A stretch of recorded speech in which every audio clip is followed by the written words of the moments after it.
Hi guys, today we're going to make loaded barbecue fries. So the first thing I did was I cooked up a 5-pound shoulder pork roast. Seared it in a cast iron pan for about 4 minutes on each side over medium heat, and I did spray my cast iron, even though it's seasoned, with a little bit of nonstick cooking spray. And the only seasonings I used was salt and pepper, and I did salt and pepper it generously all over the pork.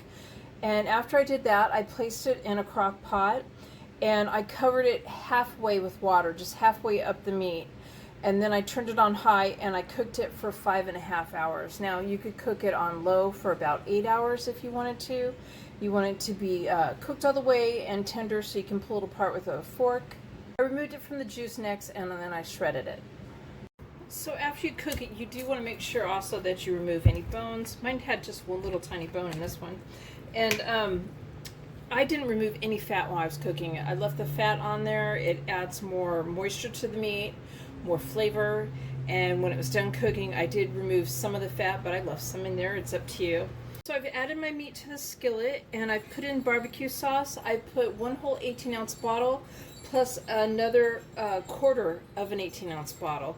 And I used Sweet Baby Ray's hickory brown sugar, but you can use whatever flavor. That's just the one that I had on hand.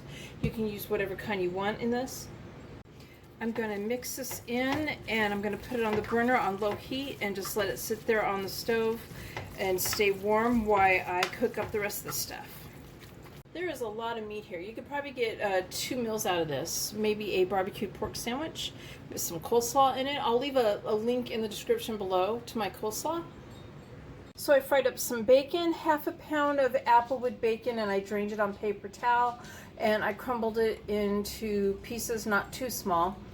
I'm going to bake a 32-ounce bag of crinkle fries following the package direction. You could also use crisscross fries for this.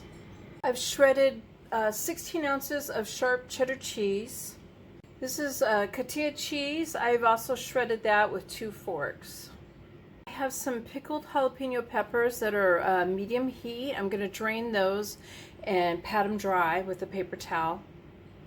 I have some crispy fried onions, some sour cream. I have some pico de gallo I just got pre-made by the store. I have a bottle of ranch dressing. Now that the fries are done baking, I'm going to put the cheddar cheese on top of them and put them back in the oven for just a couple minutes or until the cheese is melted. So I first put the fries down in the plate, topped it with some of the barbecued pork, some of the pickled peppers, a bit of the bacon,